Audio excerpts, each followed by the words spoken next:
اب آ جاؤ ہود کی آیت نمبر 73 پر. ہود کی آیت نمبر 73 پر آ جاؤ. سورہ ہود، یہ خلاصہ ہو گیا سورہ ہود کا.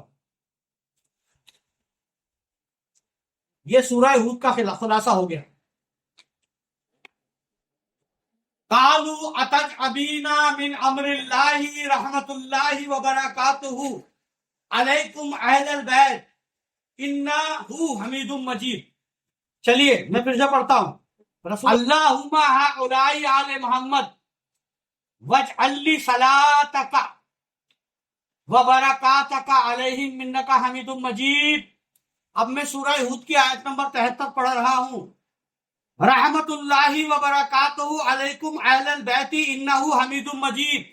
یہ قرآن پڑھا، وہ پڑھی تھی رسول اللہ کا کلام، یہ اللہ کا کلام پڑھا ہے. اور اس میں اللہ نے فرمایا تھا ساری رحمتیں ساری برکتیں اے اہل بیت تمہارے لیے ہیں، اور تم اللہ کے کام میں اچنبھا مت کرو. چلیے سر، یعنی یا الہ العالمین یہ آل محمد ہیں، اپنی رحمتیں اور اپنی برکتیں ان پر نازل فرما. اور اللہ یہی کہہ رہا ہے سورہ ہود 11/73، 11 سورہ 73 آیت 11/73. یہی اللہ پاک فرما رہا ہے کہ اے اہل بیت اللہ کی رحمتیں اور برکتیں تو اہل بیت تمہارے لیے ہی ہیں. اور رسول اللہ نے ایک چیز اور ایڈ کی، وصلواتک، اور درود بھی ان کے لیے. درود رحمت اور برکت ہی ہوتے ہیں. یعنی یا الہ العالمین یہیں سے پنجتن بنے دوستو، پنجتن یہیں سے بنے تھے. ام سلمہ اس کی گواہ تھی. ام سلمہ نے کہا بھی کہ یا رسول اللہ کیا میں اس میں پنجتن میں شامل ہوں؟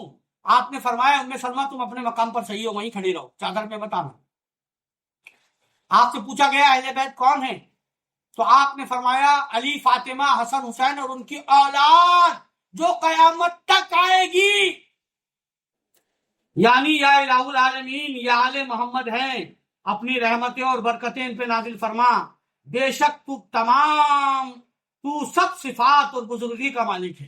اور یہی سورہ ہود ہے.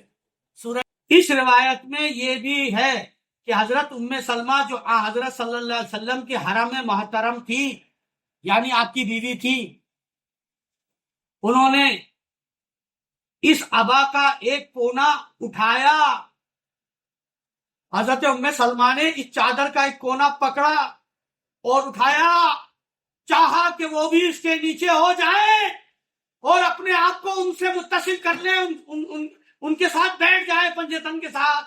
لیکن حضور پاک صلی اللہ علیہ وسلم نے عبا کو ان سے کھینچ لیا اور فرمایا تو نیکوں میں سے ہے. اے ام سلمہ تو نیکوں میں سے ہے، مگر اس چادر میں آنے کی کوشش مت کرنا. اس چادر میں ہم 5 کے سوا چھٹا کوئی نہیں ہو سکتا. اے ام سلمہ یہ میرے اہل بیت ہیں، ان کا مقام سب سے اونچا ہے دنیا. اب سنیے کسی بزرگ نے اہل بیت کی کیا خوب مدحت کی ہے. ابتدائے عدم سے لے کر اثنائے وجود تک قدرت ہر تعالی سے پنجتن ایسے وجود میں آئے کہ حضرت جبرائیل امین ان جیسا چھٹا تن نہ پا سکا. جب رسول اللہ نے چادر میں ان کو لیا تو پنجتن ایسے تن بن کے آئے کہ جبرائیل ڈھونڈ ڈھونڈ کے تھک گئے، چھٹا تن نہ مل سکا. تن، بدن، باڈی، یہ تن نہیں ہے، یہ نور ہے، نور. حضرت صلی اللہ علیہ وسلم، حضرت علی، حضرت فاطمہ زہرا، حضرت امام حسن اور حضرت امام حسین، یہ پنجتن اور اہل عبا کے جن کے کمالات عالم ظاہر اور باطن میں نہیں سما سکتے، یہ آل عبا ہیں، آل عبا. اب عبا کے میننگ سمجھاتا ہوں دوستو. یہاں پر عبا چادر کو کہا گیا. اپن سلام میں پڑھتے ہیں نا واسطہ آل عبا کا، پڑھتے ہیں نا، یہ وہ آل عبا ہیں. ظاہر میں یہ اس چادر والے ہیں، اس عبا والے ہیں جو رسول اللہ نے اڑائی تھی ان کو. اور یہاں سے پنجتن بنے تھے. لیکن ابا کا ایک باطنی میننگ بتاؤں. وہ جو تبرک رسول اللہ کو ملا تھا معراج میں اسے ابا کہتے ہیں. وہ ابا ملی تھی اور یہ وہی ابا ہے. آل ابا اسی کو کہتے ہیں. تمام جہان کے سردار اور ساری خلقت سے بہتر یہی ہیں. سن لو، حضرت صلی اللہ علیہ وسلم یعنی رسول اللہ، احمد مصطفیٰ حضرت محمد مصطفیٰ، علی المرتضیٰ، سیدۃ النساء العالمین، حسنین کریمین یعنی امام حسن امام حسین، یہ ہے پنجتن.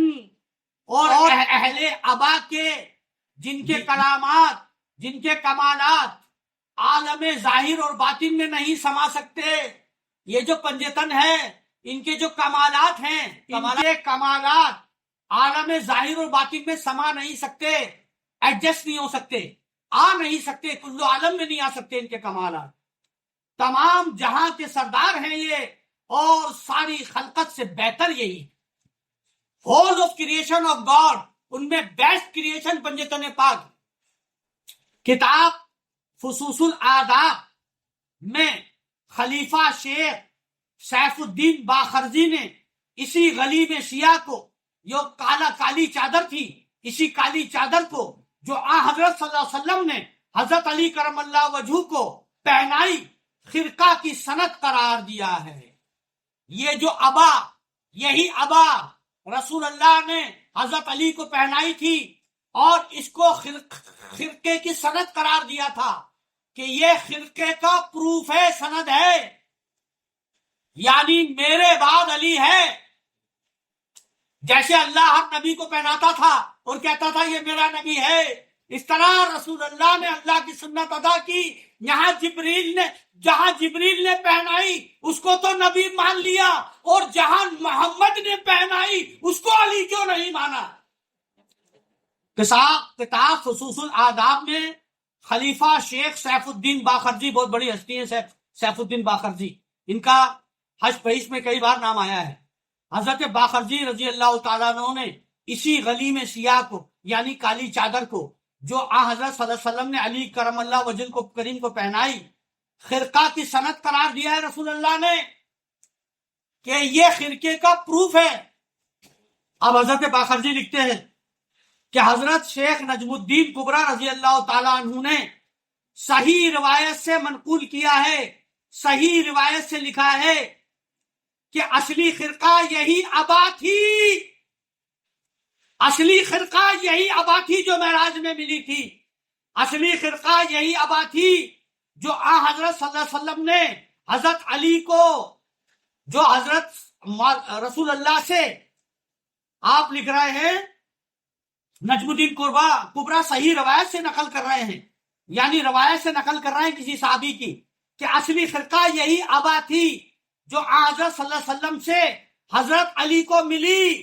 اور انہوں نے یہ بھی لکھا ہے کہ حقیقت خرقہ یہی ہے، حقیقتاً خرقہ ہی یہی ہے جس کو لوگ خرقہ کہتے ہیں. حقیقتاً خرقہ یہ ہے کہ حق تعالیٰ نے اس خرقے کو اس کے پہننے والے کی طہارت اور بزرگی کا واسطہ بنایا ہے. کس نے؟ اللہ تعالیٰ نے اس خرقے کو اور اس کے پہننے والے کی، اللہ تعالیٰ نے اس خرقے کو اس کے پہننے والے کی طہارت اور بزرگی کا واسطہ بنایا ہے کہ جس کو یہ پہنا دی گئی اس کی طہارت اور اس کی بزرگی کو اللہ نے واسطہ بنایا ہے، وسیلہ بنایا ہے. یعنی یہ اس کو پہنایا گیا جو طیب و طاہر ہو اور بزرگی والا ہے نا. تسبیح پڑھتے ہیں نا اپن، سبحان اللہ، اللہ بزرگی والا ہے. اب اللہ تعالیٰ یہ فرما رہا ہے کہ جس کو یہ خرقہ پہنا دیا گیا وہ بھی بزرگی والا ہے، وہ بھی طیب اور طاہر ہے، صفات ہے اللہ.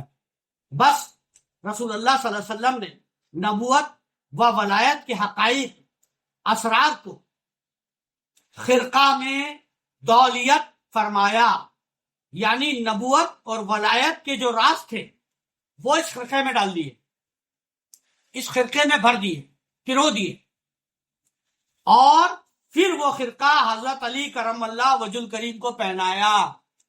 اس لیے یہ خرقہ پہن کر جب اللہ والے پلے صراط سے گزریں گے تو گناہگار ان کے چاہنے والے وہ ان کے کروڑوں دھاگوں میں لپٹ جائیں گے اور پل صراط پار کر کے، میزان پار کر کے، کوثر پار کر کے، روز جزا پار کر کے جنت میں داخل ہو جائیں گے بنا حساب کتاب کے۔